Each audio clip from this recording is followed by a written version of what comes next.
Hello, ਸਤਿ ਸ਼੍ਰੀ ਅਕਾਲ ਜੀ ਸਾਰਿਆਂ ਨੂੰ। ਅਸੀਂ ਕਰ ਰਹੇ ਕਲਾਸ 10th ਚੈਪਟਰ 4 ਸਾਡਾ ਕੁਆਡ੍ਰੈਟਿਕ ਇਕੁਏਸ਼ਨਸ।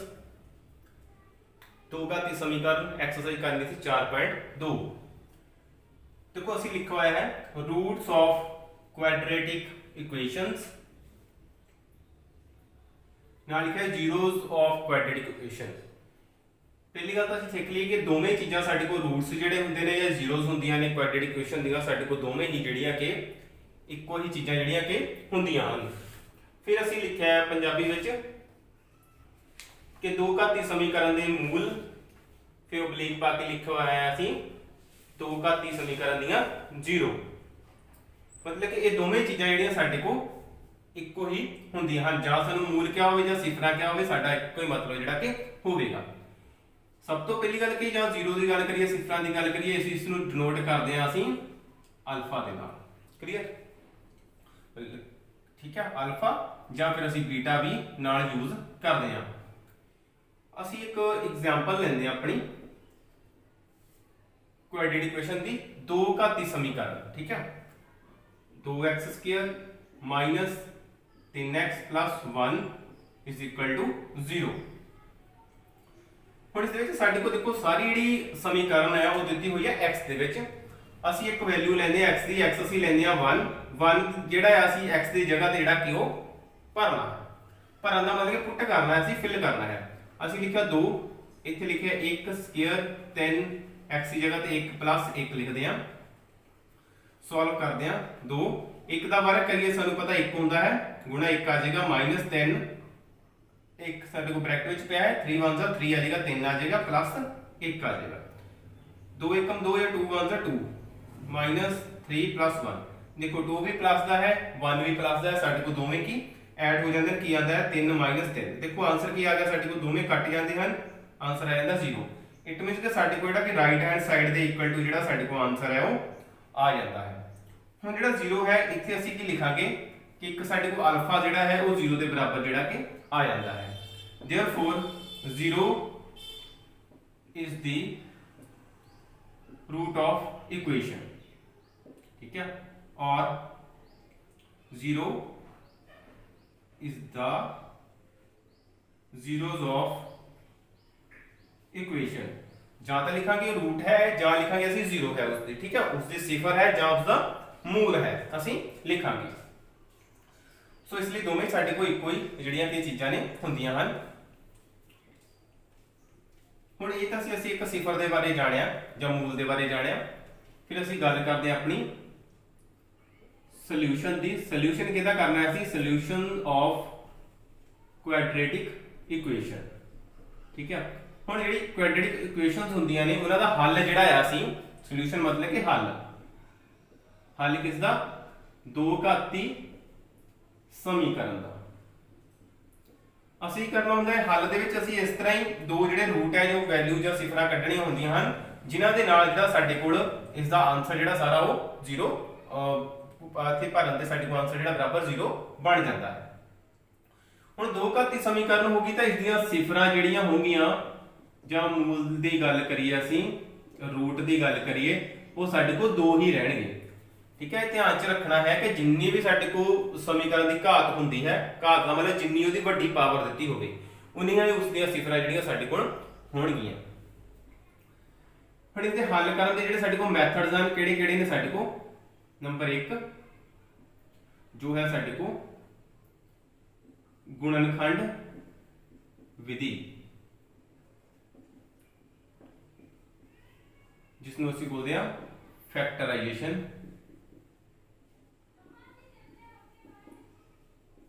फिर साडे को 2 नंबर ते आउंदा है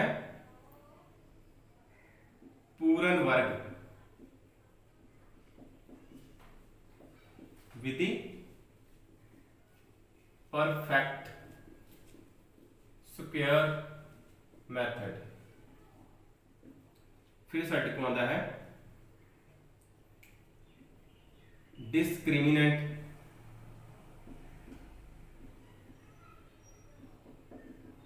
विधि, डिस्क्रिमिनेंट मेथड।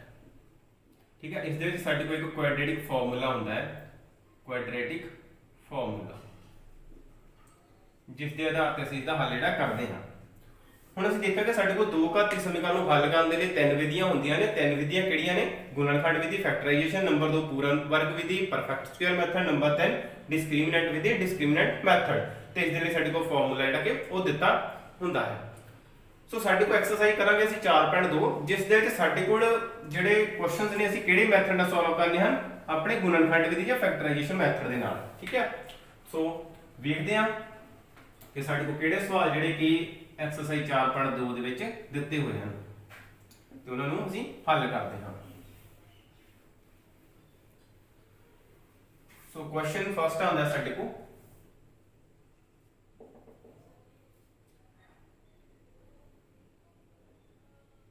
ਗੁਣਨਖੰਡ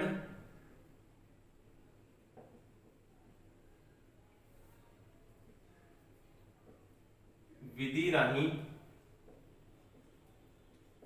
हल करो यूजिंग फैक्टराइजेशन। ठीक है। सो साडी को क्वेश्चन दिता होया फर्स्ट, क्वेश्चन नंबर फर्स्ट का साडी को फर्स्ट पार्ट दिता होया है कि दिता होया साडी को देखते हैं x square minus 3x minus 10 is equal to 0। It mean ਅਸੀਂ ਉਹ ਵੈਲਿਊਜ਼ x ਦੀਆਂ ਫਾਈਂਡ ਕਰਨੀਆਂ ਹਨ ਜਿਨ੍ਹਾਂ ਨੂੰ x ਦੀ ਜਗ੍ਹਾ ਤੇ ਭਰ ਕੇ ਆਨਸਰ ਕੀ ਬਣ ਜਾਏ ਸਾਡੇ ਕੋਲ 0 ਆਨਸਰ ਜਿਹੜਾ ਉਹ ਬਣ ਜਾਵੇ। ਸੋ ਕੀ ਕਰਨਾ ਹੈ ਅਸੀਂ? ਸਭ ਤੋਂ ਪਹਿਲਾਂ ਜਿਸ ਦੀ ਸਾਡੇ ਕੋਲ ਘਾਤ 2 ਦਿੱਤੀ ਹੋਈ ਹੈ ਉਸ ਨੂੰ ਅਸੀਂ ਇਸ ਤਰ੍ਹਾਂ ਹੀ ਲਿਖ ਲੈਣਾ ਹੈ। ਦੇਖੋ ਇੱਥੇ ਲਿਖ ਲਓ ਲੈਫਟ ਹੈਂਡ ਸਾਈਡ। ਠੀਕ ਹੈ। ਇਹ ਸਾਡੇ ਕੋਲ ਲੈਫਟ ਹੈਂਡ ਸਾਈਡ ਹੈ ਖੱਬਾ ਪਾਸਾ, ਇਹ ਸਾਡੇ ਕੋਲ ਸੱਜਾ ਪਾਸਾ ਰਾਈਟ ਹੈਂਡ ਸਾਈਡ ਹੈ। x square minus 3x minus 10 clear. ਫਿਰ ਅਸੀਂ ਘਾਤ ਜਿਹੜੀ ਘਾਤ ਵੱਡੀ ਹੈ, ਘਾਤ 2 ਵਾਲਾ ਫੈਕਟਰ ਅਸੀਂ ਇਸ ਤਰ੍ਹਾਂ ਜਿਹੜੀ ਅਸੀਂ ਪਾਦੇ ਆ ਉਹਨੂੰ ਇਸ ਤਰ੍ਹਾਂ ਹੀ ਰੱਖ ਲਿਆ। ਫਿਰ ਇਹ ਵਾਲਾ ਸਾਈਨ ਆ ਜਾਏਗਾ, ਫਿਰ ਅਸੀਂ ਬ੍ਰੈਕਟ ਲਿਖ ਦਾਂਗੇ, ਫਿਰ ਲਾਸਟ ਵਾਲਾ ਜੋ ਸਾਡੇ ਕੋਲ ਆ ਜਾਏਗਾ -10। ਹੁਣ ਧਿਆਨ ਨਾਲ ਸਮਝਣਾ ਹੈ, ਇੱਕ ਤਾਂ ਅਸੀਂ ਜਿਸ ਦੀ ਘਾਤ 2 ਹੈ ਉਸ ਵਾਲੇ ਪਦ ਨੂੰ ਜਾਂ ਟਰਮ ਨੂੰ ਅਸੀਂ ਇਸ ਤਰ੍ਹਾਂ ਹੀ ਰੱਖਣਾ ਹੈ।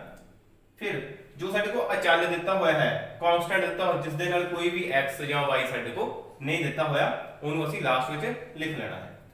ਤੇ ਜਿਸ ਦੇ ਨਾਲ ਕੱਲਾ ਸਾਡੇ ਕੋਲ ਘਾਤ 1 ਦਿੱਤੀ ਹੈ, ਕੱਲਾ x ਜਾਂ y ਲੱਗਾ ਹੈ ਉਸ ਨੂੰ ਅਸੀਂ ਇੱਕ ਬ੍ਰੈਕਟ ਬਣਾ ਲੈਣੀ ਹੈ ਤੇ ਉਸ ਨੂੰ ਅਸੀਂ ਦੋ ਭਾਗਾਂ ਦੇ ਵਿੱਚ ਜਿਹੜਾ ਕਿ ਸਪਲਿਟ ਜਾਂ ਤੋੜਨਾ ਹੈ, ਦੋ ਭਾਗ ਲਿਖਣੇ ਹਨ। ਅਸੀਂ ਕਿਸ ਤਰ੍ਹਾਂ ਕਰਨਾ ਹੈ ਦੇਖਦੇ ਹਾਂ।